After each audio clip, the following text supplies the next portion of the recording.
My name is Jake Sullivan, and I install security systems for a living. Ironic, considering I never saw the biggest threat coming from inside my own house. I pulled into my driveway at 9:30 on a Tuesday night, hands still smelling like electrical tape and frustration. Another 12-hour day installing cameras for paranoid suburbanites who thought their neighbors were plotting against them. Little did I know, they might have been onto something. The house looked normal from the outside, same peeling paint on the shutters, same crooked mailbox I kept meaning to fix, but something felt off the moment I stepped through the front door. "Emily?" I called out, dropping my tool bag by the entrance. The response came as a shriek from the living room. I rushed in to find my wife crumpled on the hardwood floor, her designer blouse torn at the shoulder, mascara streaked down her cheeks like war paint. "Thank goodness you're home," she sobbed, reaching for me with trembling hands. "Someone broke in. They attacked me." My heart hammered against my ribs. "What happened? Are you hurt?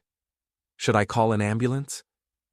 "I already called the police," she whispered, pointing toward the kitchen window. "It was Pete, your friend Pete. He came through the back door while I was working on my laptop." The words hit me like a sledgehammer to the chest. Pete Morrison had been my best friend since high school. We'd been through everything together: my father's funeral, his messy divorce, countless late nights fixing cars in his garage. The idea of him hurting Emily was absurd. "That's impossible," I said, kneeling beside her. "Pete would never—" "He said terrible things about you," Emily interrupted, her voice breaking. "Called you names. Said he was tired of you having everything he wanted." Sirens wailed in the distance, growing louder. I looked around the living room, taking inventory with the methodical eye that comes from years in security work. The coffee table was overturned, Emily's laptop lay open on the couch, and one of her precious antique lamps had been knocked to the floor. But something nagged at me. The lamp had fallen in the wrong direction, away from the supposed struggle, not toward it. And why was Emily's purse still sitting untouched on the kitchen counter, wallet clearly visible? "Did he take anything?" I asked. "I don't think so. I screamed, and he ran when he heard your truck in the driveway." Before we dive deeper into this story, I have one small request. Please subscribe, drop a like, comment, and hit that hype button to boost this channel so more people can discover these incredible Reddit stories. The police arrived in a flurry of flashing lights and heavy boots. Officer Martinez, a guy I'd done some work for last year, took Emily's statement while his partner questioned me in the kitchen. "Your wife seems pretty shaken up," Officer Davis said, flipping through his notepad. "She's certain it was your friend who attacked her." "Pete Morrison wouldn't hurt a fly," I replied. "There has to be some mistake. We'll need to bring him in for questioning. You have his address?" I gave them Pete's information reluctantly, my mind racing. Something about Emily's story didn't add up, but I couldn't put my finger on what exactly bothered me. After the police left, Emily clung to me on the couch, still shaking. "I can't believe Pete would do this to us," she whispered. "I thought he was our friend." "He is our friend," I said firmly. "There has to be an explanation."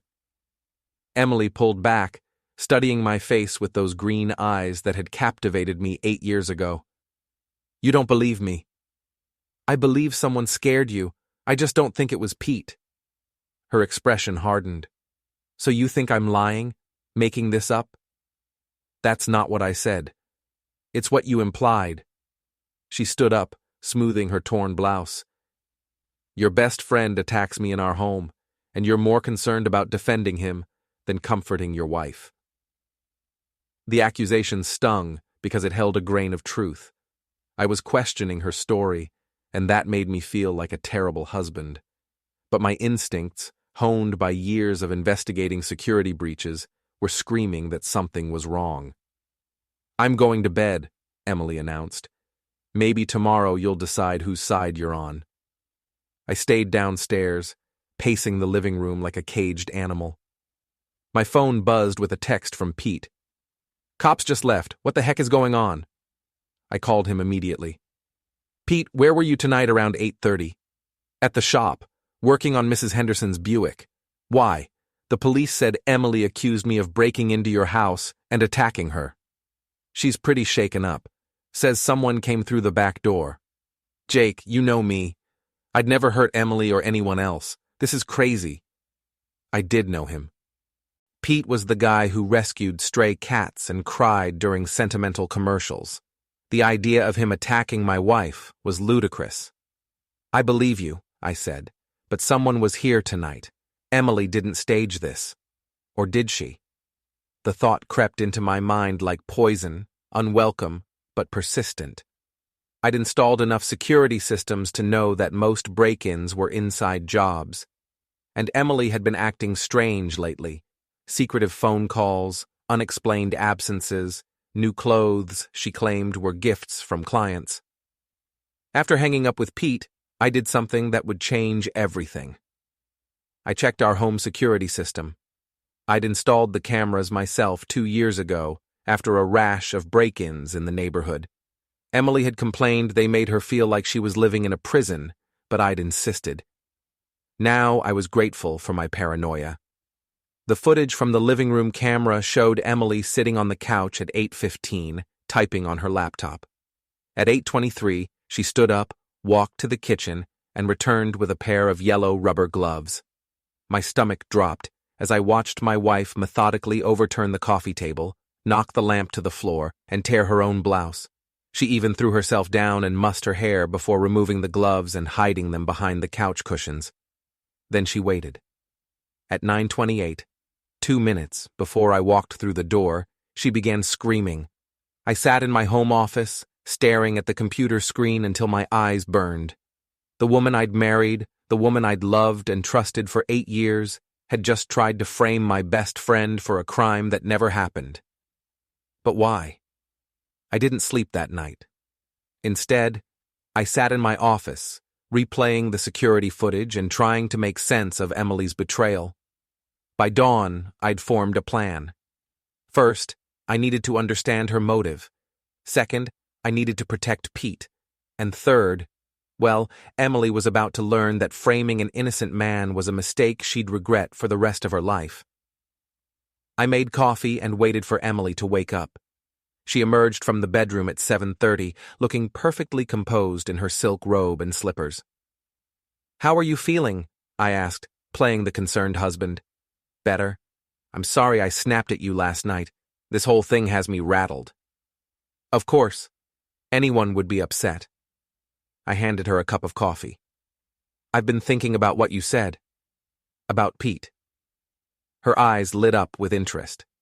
And? Maybe I was too quick to defend him. I mean, people change. Maybe I don't know him as well as I thought. Emily nodded eagerly. That's what I've been trying to tell you. Pete's always been jealous of what we have. Our house, my business, our marriage. It makes sense that he'd finally snap. Her business. Emily ran a small interior design firm called Sophisticated Spaces. She'd built it from nothing, and I was proud of her success. But lately she'd been working longer hours and taking mysterious phone calls. Have you noticed Pete acting strange around the shop lately? Emily continued, maybe making comments about money or our lifestyle? Not really, I lied, but I'll pay closer attention. Emily smiled and kissed my cheek. Thank you for believing me. I know it's hard when it's someone you care about. If bullshit were gold, my wife could fund the next space mission. After Emily left for work, I drove to Pete's auto shop. I found him underneath a Honda Civic, cursing at a stubborn bolt. How you holding up? I asked. He rolled out from under the car, his face grim. Been better. Half the town probably thinks I'm some kind of maniac now. The police buy your alibi? Mrs. Henderson confirmed I was working on her car until after 9. But you know how people talk in this town. Mudsticks even when you're innocent. I felt sick. Pete's reputation was already suffering because of Emily's lies. His auto shop depended on trust and word-of-mouth recommendations. If people believed he was capable of attacking a woman in her home, his business would be ruined. Pete, I need to ask you something, and I want you to be completely honest. He sat up, wiping his hands on a greasy rag. Shoot. Have you ever had feelings for Emily? Romantic feelings? His face flushed red. What kind of question is that? The kind that might explain why she's targeting you specifically. Pete was quiet for a long moment. Look, when you first started dating her, yeah, I thought she was attractive, but that was years ago and I never acted on it. I respect your marriage, Jake. Always have. Did Emily know how you felt? I don't think so. I mean, I never said anything. But Emily was perceptive. She might have picked up on Pete's old crush and decided to use it against him. The question was why she needed a scapegoat in the first place. I spent the rest of the morning doing research. Emily's business had been struggling lately. I'd seen the unpaid invoices stacked on her desk and heard her frustrated phone calls with creditors. But that didn't explain the fake break-in. Around noon, I decided to pay Emily a surprise visit at her office. Sophisticated spaces occupied the ground floor of a converted Victorian house downtown, all exposed brick and modern furniture that probably cost more than my truck. I found Emily in her office, but she wasn't alone.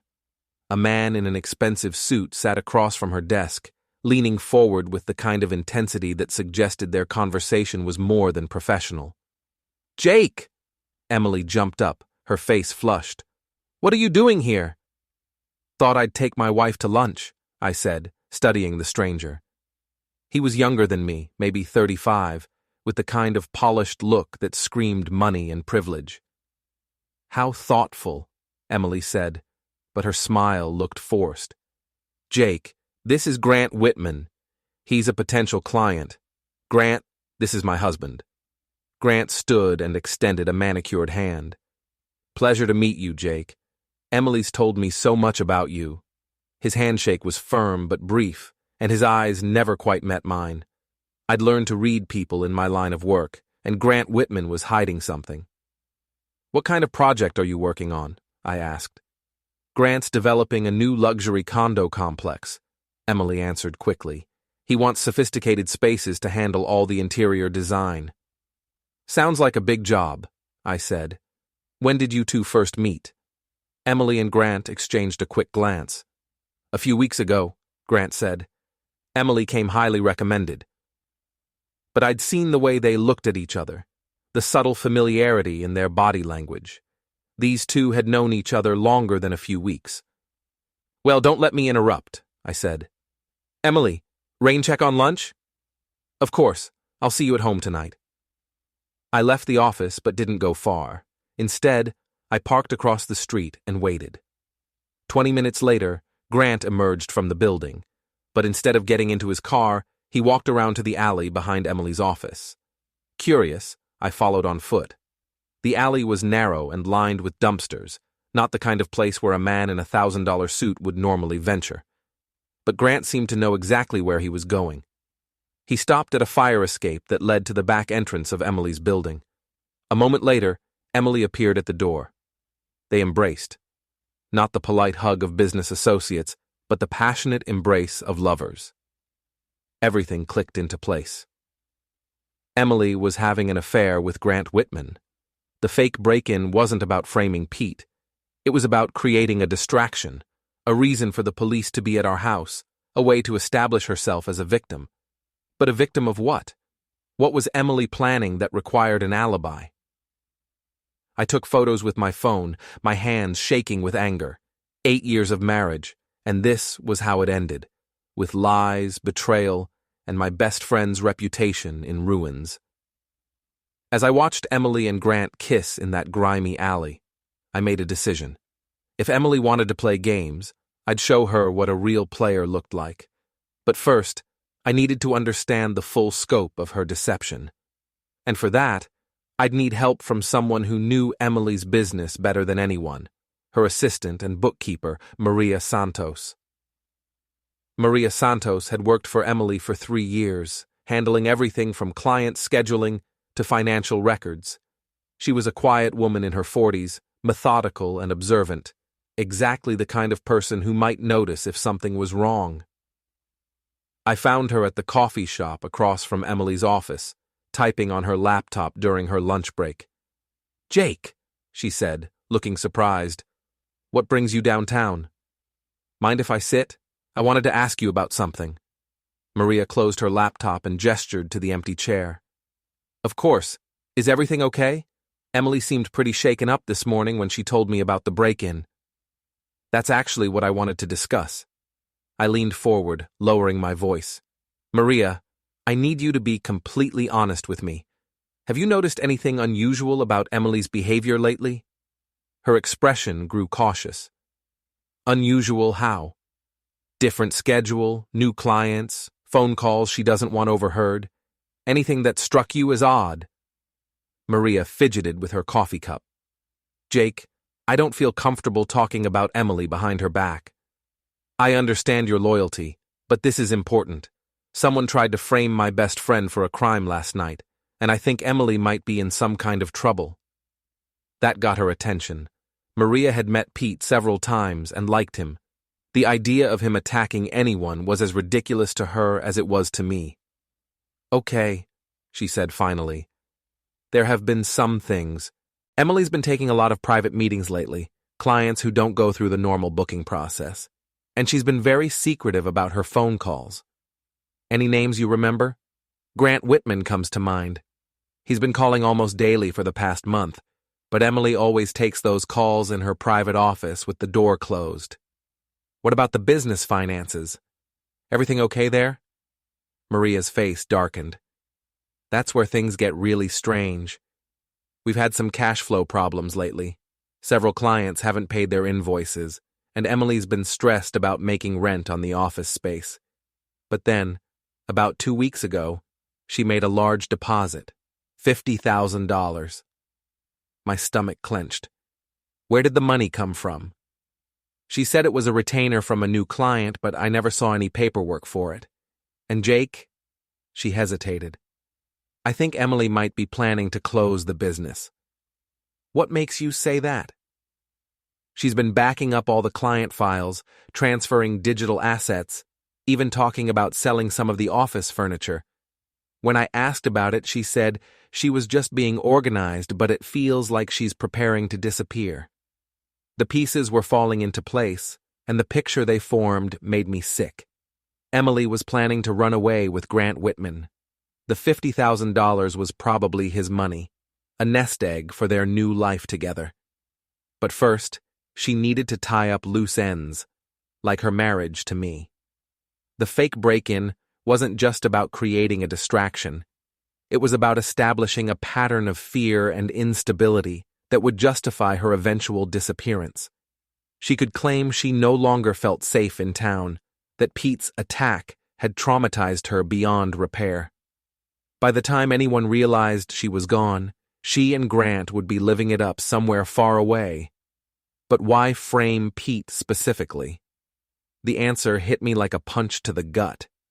Pete had been asking questions about Emily lately, commenting on her changed behavior and late nights at the office. He was getting too close to the truth, so Emily decided to eliminate him as a threat by destroying his credibility. "Maria," I said, "I need you to do something for me, and it's going to require you to trust me completely." She nodded slowly. "I want you to keep working normally, but pay attention to everything Emily does. Document any unusual phone calls, meetings, or financial transactions. And if she asks you to transfer any more files or close any accounts, let me know immediately." "Jake, what's really going on?" "I think Emily's planning to disappear, and she's willing to destroy innocent people to cover her tracks. But I'm going to stop her." That afternoon, I drove to the address listed for Grant Whitman's real estate development company. The office was in a gleaming downtown high-rise, all glass and steel and corporate ambition. Grant Whitman Development occupied the entire 15th floor. The receptionist, a young woman with perfect teeth and a practiced smile, informed me that Mr. Whitman was in a meeting but would be available in an hour. I waited, using the time to research Grant online. What I found was interesting. Grant Whitman had a reputation as a successful but ruthless developer, the kind of man who bought up distressed properties and gentrified neighborhoods without regard for the displaced residents. He was also recently divorced, with a settlement that had cost him several $1,000,000. Maybe he wasn't as wealthy as he appeared. When Grant finally emerged from his meeting, he looked genuinely surprised to see me. "Jake, what brings you here?" "I wanted to discuss your project with Emily," I said. "The luxury condo development." His smile faltered slightly. "Of course. Please come into my office." Grant's office was everything I'd expected: expensive furniture, city views, and enough awards and certificates to wallpaper a small room. But I noticed something interesting: several moving boxes stacked in the corner, as if he was preparing to relocate. "So," I said, settling into a leather chair, "tell me about this condo project. Where's it located?" Grant shifted uncomfortably. "We're still finalizing the location. Several sites under consideration. And the timeline? These things take time. Permits, zoning approvals, financing. Could be months before we break ground." I nodded, as if this made perfect sense. "Emily mentioned you came highly recommended. Who referred you to her?" It was word of mouth. Someone at the country club mentioned her work." Every answer was vague, evasive. There was no condo project, no big contract. Grant was lying as smoothly as Emily, which meant they'd practiced their story together. "Well," I said, standing up, "I'm sure Emily will do excellent work for you. She's very talented at creating elaborate designs." Grant's eyes narrowed slightly at my emphasis on elaborate, but he maintained his professional smile. As I left his office, I noticed something that confirmed my suspicions. The moving boxes in the corner had shipping labels addressed to a storage facility in Miami. Grant Whitman was preparing to leave town, just like Emily. That evening, I confronted Emily with surgical precision. "How was your day?" I asked as she poured herself a glass of wine. "Busy. Grant and I finalized some details for his project." "That's great. When does construction start?" "Soon, maybe next month." "And you'll be handling all the interior design?" "That's the plan." I watched her face as she lied, noting the slight twitch in her left eye that always appeared when she was being deceptive. "Emily," I said quietly, "I know about Grant." Her wine glass froze halfway to her lips. "What do you mean?" "I mean, I know he's not just a client. I know about the $50,000. I know about the moving boxes in his office and the shipping labels to Miami." Emily's face went pale, but she recovered quickly. "I don't know what you're talking about.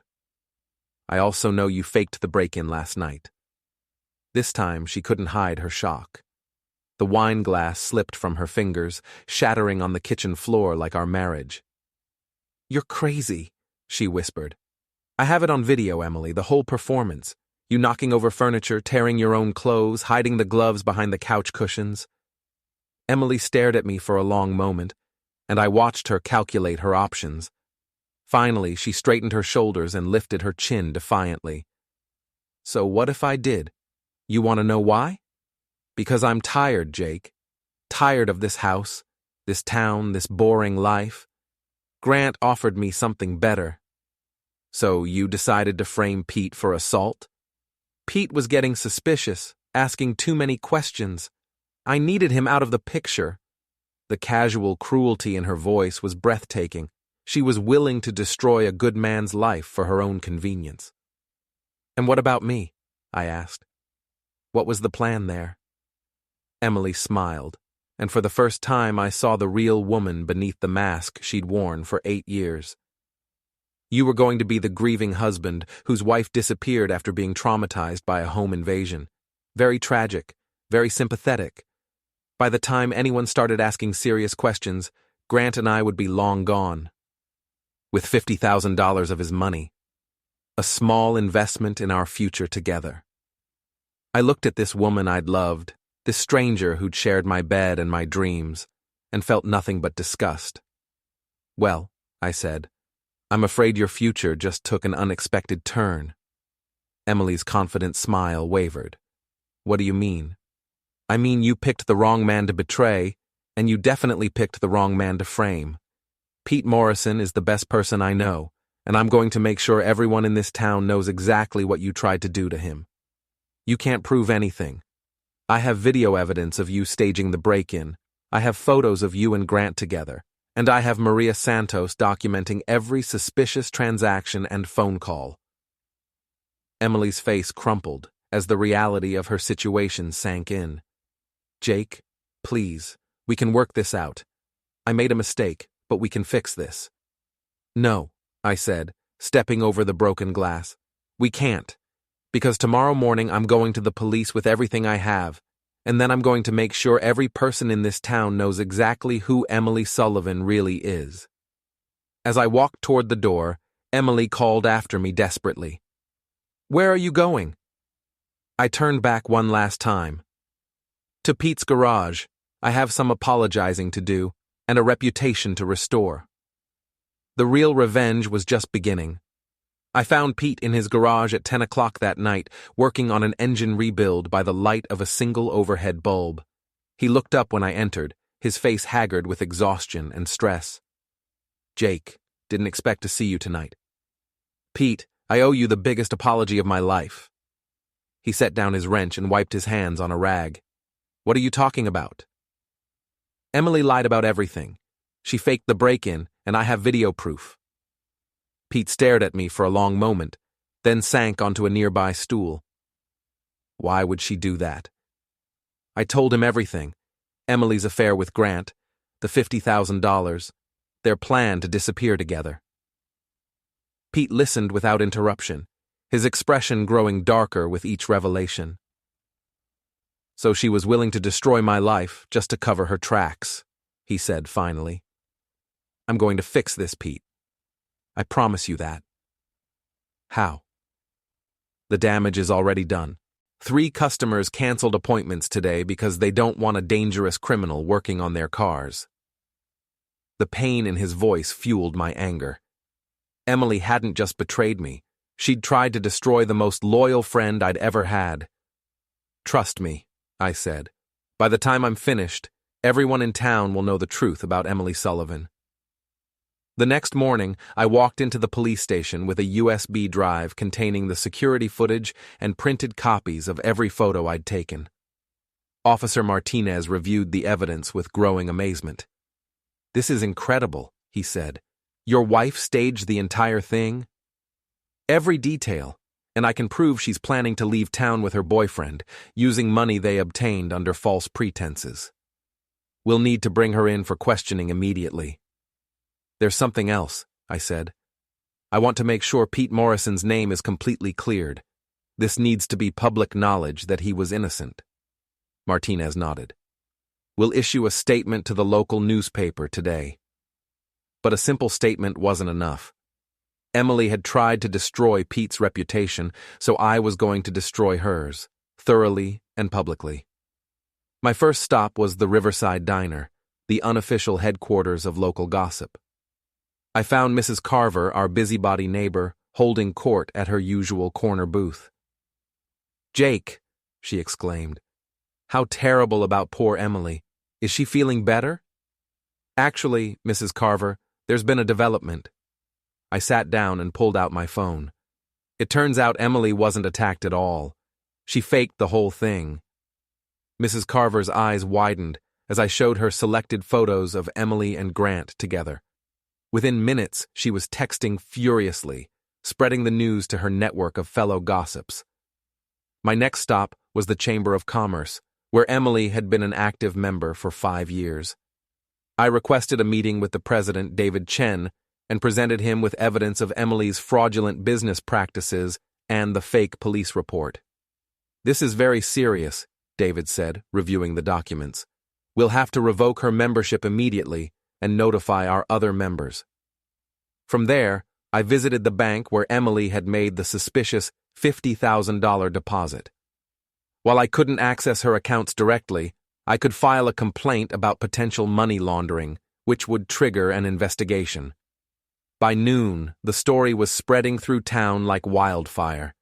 The local newspaper published an article titled, "Local Business Owner Faked Home Invasion to Frame Innocent Man." Emily's photo was prominently featured, along with a statement from the police clearing Pete of all suspicion. I was just getting started. Emily's interior design business depended on referrals and reputation. I systematically contacted every client she'd worked with over the past 2 years, informing them about her fraudulent activities and suggesting they might want to review any ongoing contracts. Several clients immediately canceled their projects. Others demanded refunds for work that hadn't been completed. Within hours, Sophisticated Spaces was hemorrhaging money and credibility. But the real masterstroke came when I contacted Grant Whitman's business partners and investors.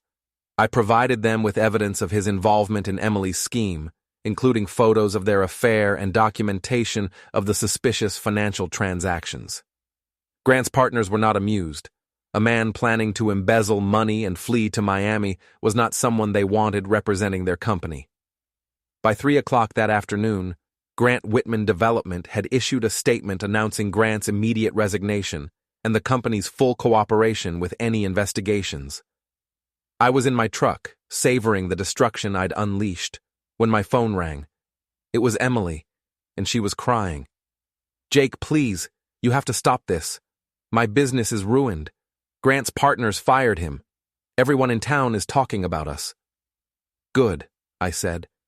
"Maybe now you understand how Pete felt when you tried to destroy his reputation." "I'm sorry. I made a terrible mistake, but this is going too far." "Too far?" "Emily, you tried to frame an innocent man for assault. You were planning to steal $50,000 and disappear. You destroyed our marriage with lies and betrayal. This isn't going too far.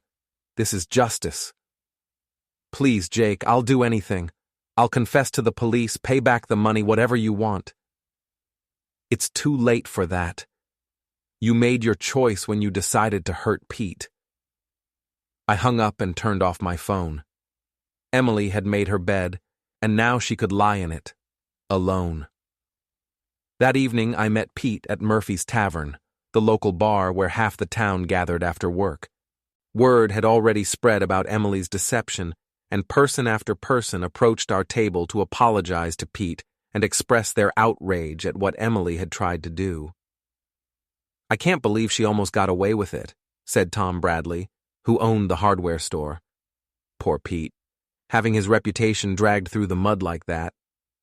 "Just shows you can't trust anyone these days," added Susan Walsh, a teacher at the local elementary school. "That woman had us all fooled." Pete was gracious with everyone, accepting their apologies and assuring them there were no hard feelings. But I could see the relief in his eyes as his reputation was restored and his business began recovering. "You know," he said after the crowd had thinned out, "I almost feel sorry for Emily." "Don't," I replied. "She made her choices. Now she gets to live with the consequences." "What about you? What happens now?" I thought about that question. My marriage was over, my trust had been shattered, and my life would have to be rebuilt from scratch. But I felt lighter than I had in months, as if a weight I hadn't realized I was carrying had finally been lifted. "Now I start over," I said. "But first, I'm going to make sure Emily and Grant never forget the price of betraying innocent people." The next morning brought news that Emily had been arrested on charges of filing a false police report and fraud. Grant was facing his own legal troubles as investigators looked into his business practices and the source of the $50,000. I filed for divorce that same day, citing adultery and fraud. With the evidence I'd gathered, Emily would be lucky to get anything in the settlement. But my revenge wasn't complete yet. There was one final move to make, one last way to ensure that Emily's betrayal would follow her wherever she went. I created a comprehensive website documenting everything: Emily's fake break-in, her affair with Grant, their plan to steal money and flee town, and their willingness to destroy an innocent man's reputation. I included photos, videos, police reports, and witness statements. Then I made sure the website would appear whenever anyone searched for Emily Sullivan or Grant Whitman online. Their names would forever be associated with fraud, betrayal, and cowardice. Emily called me one last time, begging me to take down the website. "This will follow me for the rest of my life," she sobbed. "Good," I said. "Maybe it will prevent you from hurting anyone else." "I loved you, Jake. I really did." "No, Emily. You loved the idea of me, the security, the stability, the cover I provided for your real activities. But you never loved me enough to be honest, and you certainly never loved me enough to spare my best friend when he became inconvenient." I hung up and blocked her number. Emily Sullivan was no longer my problem. 3 months later, Pete's auto shop was busier than ever. The sympathy and outrage over Emily's attempt to frame him had actually brought in new customers who wanted to support a man who'd been wronged. Emily had left town quietly after her legal troubles were resolved with plea bargains and fines. Grant had declared bankruptcy and disappeared, presumably to start over somewhere else under a different name. As for me, I was doing better than I'd expected. The divorce was finalized. I'd bought a new house across town, and I'd even started dating again. A teacher named Lisa who appreciated honesty and had no tolerance for games or manipulation. But the real satisfaction came from knowing that Pete's reputation had been restored and his business was thriving. Emily had tried to destroy a good man to cover her own crimes, and instead, she'd destroyed herself. Sometimes, justice isn't about what happens in courtrooms or police stations. Sometimes, it's about making sure the truth comes to light and the right people pay the price for their actions. Emily had wanted to play games with people's lives. I'd simply shown her what happens when you pick the wrong opponent. The game was over, and I'd won.